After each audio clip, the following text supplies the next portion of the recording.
নবীগঞ্জ উপজেলা কর্তৃক আয়োজিত আজকে পবিত্র ঈদ মিলাদুন নবী সাল্লাল্লাহু আলাইহি ওয়াসাল্লাম উপলক্ষে আলোচনা সভা ও মুবারক নবী পরবর্তী সভা সম্মানিত সভাপতি, মঞ্চে আসীন অন্যান্য অতিথিবৃন্দ, প্রত্যেককে মুবারকবাদ জানাচ্ছি। সাথে সাথে মুবারকবাদ জানাচ্ছি একজন আশিকে রাসূলকে, যারা রাজপথে মিছিল করে রাসূল পাক সাল্লাল্লাহু আলাইহি ওয়াসাল্লামের মহব্বতে একটি মুবারক র্যালি করে প্রমাণ করে দিয়েছেন যে আমাদের ভিতরে ইশকে রাসূল রয়েছে, ঠিক কি না? আজকে আমরা যদি দেখি, আল্লাহ পাক যেমন রাসূল পাক সাল্লাল্লাহু আলাইহি ওয়াসাল্লামকে আমাদের জন্য নিয়ামত হিসেবে প্রেরণ করেছেন, সেই নিয়ামতের শুকরিয়া আদায় করার জন্য আল্লাহ পাক কোরআনের আয়াত আমাদেরকে দেখিয়ে দিয়েছেন। আল্লাহ পাক বলেন, ওমা আরসালনাকা ইল্লা রাহমাতাল লিল আলামিন। এবং এই সূত্র ধরে বলা যায় যে আল্লাহ পাক যেহেতু রাসূল পাক সাল্লাল্লাহু আলাইহি ওয়াসাল্লামকে আমাদের জন্য নিয়ামত হিসেবে পাঠিয়েছেন, সেই নিয়ামতের শুকরিয়া স্বরূপই আমরা ঈদ মিলাদুন নবী সাল্লাল্লাহু আলাইহি ওয়াসাল্লাম পালন করি। এই নিয়ামতের শুকরিয়া আমরা কেন আদায় করব না? কারণ আমরা জানি মুনাফিকরা নামাজ পড়তো, মুনাফিকরা রোজা রাখতো, কিন্তু তারা মুনাফিক কেন হয়েছে? কারণ রাসূল পাক সাল্লাল্লাহু আলাইহি ওয়াসাল্লামের ইশক তাদের মধ্যে ছিল না। রাসূল পাক সাল্লাল্লাহু আলাইহি ওয়াসাল্লামের সাথে তাদের যে তাআল্লুক সেটা ছিল না বলে তারা মুনাফিক হয়েছে। আজকে আমরা কাদিয়ানীদেরকে দেখি, কাদিয়ানীরা নামাজ পড়ে, নিজেদেরকে মুসলিম দাবি করত, কিন্তু শুধু রাসূল পাক সাল্লাল্লাহু আলাইহি ওয়াসাল্লামকে না মানার কারণে আজকে তারা কাদিয়ানী হয়েছে। আমরা দেখি যারা আহলে বায়াতকে শহীদ করেছে, সেই এজিদ এবং তার উত্তরসূরিরা রাসূল পাক সাল্লাল্লাহু আলাইহি ওয়াসাল্লামের আহলে বায়াতকে সম্মান করত না বলেই তারা এজিদের বাহিনীতে পরিণত হয়েছে। আমরা আজকের জমানায় দেখতে পাই সেই এজিদের উত্তরসূরিরা এখনো সমাজে রয়েছে, ঠিক না? সেই মুনাফিকের উত্তরসূরিরা এখনো রয়েছে।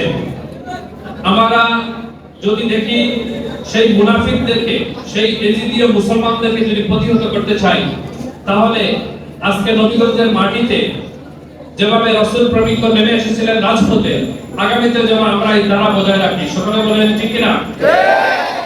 আমরা আগামীতে রাসূল পাক সাল্লাল্লাহু আলাইহি ওয়াসাল্লামের মহব্বতে রাজপথে থাকবো কিনা? সবাই হাত তুলে স্বীকার করুন।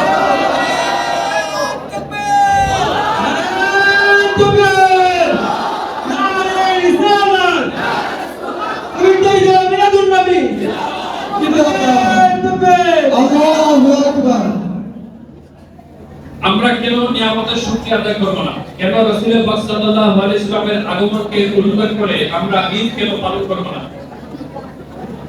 আমরা এই জন্যই পালন করব কারণ রাসূল পাক সাল্লাল্লাহু আলাইহি ওয়াসাল্লামের জন্মের সময় মা আমেনা উনি একটা আলো দেখতে পেলেন, সেই নূরানি আলোয় সিরিয়ার মহলগুলো আলোকিত হয়ে গেছিল।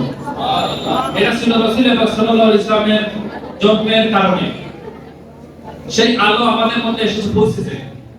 আমরা জানি সময়ে সময়ে রাসূল পাক সাল্লাল্লাহু আলাইহি ওয়াসাল্লামের মহব্বতের একদল মানুষ সব সময় রাজপথে সজাগ থাকবেন, এবং সেই পথের সন্ধান আমাদেরকে দিয়েছে হযরত আল্লামা ফুতুলি সাহেবুল্লাহ রাহমাতুল্লাহ আলাইহি। এবং সেই পথ ধরে আজকে আমরা সিলেটে রেডি করেছি, বিভিন্ন জায়গায় বিভাগে আমাদের যে কার্যক্রমগুলো চলছে, সেই কার্যক্রমের একটাই উদ্দেশ্য, আমরা হারিয়ে যাই এটা প্রমাণ করার জন্য, ঠিক না? সুতরাং আজকে আমার পূর্ববর্তী বক্তা বলেছেন হুমায়ুনুর রহমান দেখুন ভাই, যে আমরা রাজপথে যদি থাকি তাহলে বিপদগামী যারা এজিদীয় মুসলমান রয়েছে তারা কখনো সুযোগ পাবে না। আমাদের ঈমানকে আরো মজবুত করতে হবে। আমরা যেন আগামীতেও রাসূল পাক সাল্লাল্লাহু আলাইহি ওয়াসাল্লামের মহব্বতে সব সময় সমাজের উপকারের জন্য রাসূল পাক সাল্লাল্লাহু আলাইহি ওয়াসাল্লামের মহব্বতে সকলের সাথে মিশে থাকতে পারি, এই আশাবাদ ব্যক্ত করছি। আর আপনারা নিশ্চয় জানেন নবীগঞ্জের মাটি তারাবির আলিস্তার গাড়ি, এটা বলার কারণ হলো আজকের মিছিল এবং মিছিল পরবর্তী যে আলোচনা সভার মধ্যে যে ব্যাপক উপস্থিতি, এই উপস্থিতি যেন আগামীতে বজায় থাকে, আমরা এই আশাবাদ ব্যক্ত করি। সর্বশেষ আমি বলতে চাই যে আপনারা নিশ্চয়ই জানেন হযরত আল্লামা ফজলুল ইসলাম রাহমাতুল্লাহি আলাইহি ওনাকে আল্লাহ পাক পৃথিবী জুড়ে সম্মান দান করেছিলেন। এর মধ্যে দুটি কারণ। একটা কারণ হলো কোরআনের খেদমত।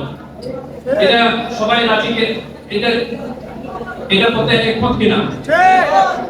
হযরত আল্লামা ফজলুল ইসলাম রাহমাতুল্লাহি আলাইহি পৃথিবী জুড়ে যে সম্মান, এই সম্মানের অন্যতম একটা কারণ হলো কোরআনের খেদমত।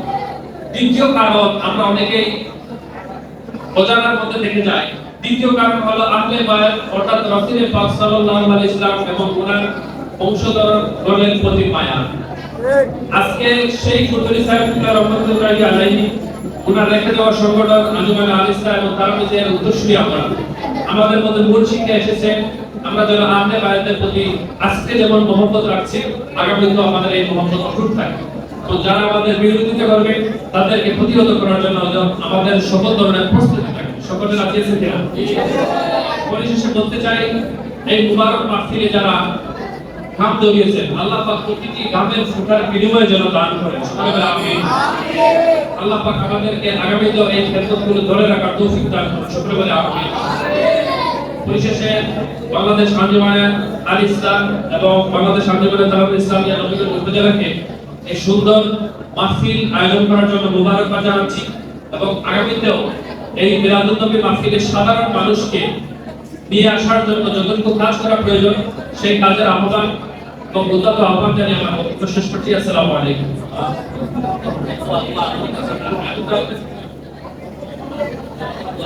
صلى الله على سيدنا محمد وعلى آله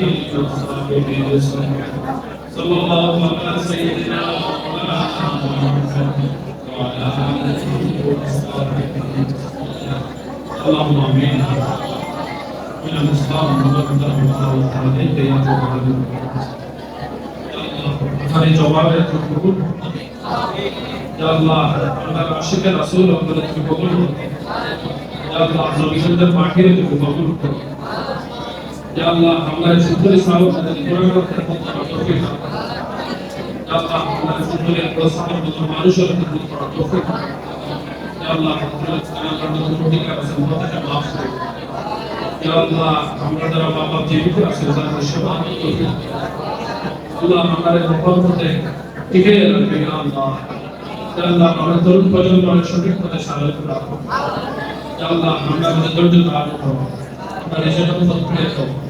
يا الله আমরা অতীত জীবন যা গেছে কি আল্লাহ ভবিষ্যৎ আমাদের সুন্দর করে।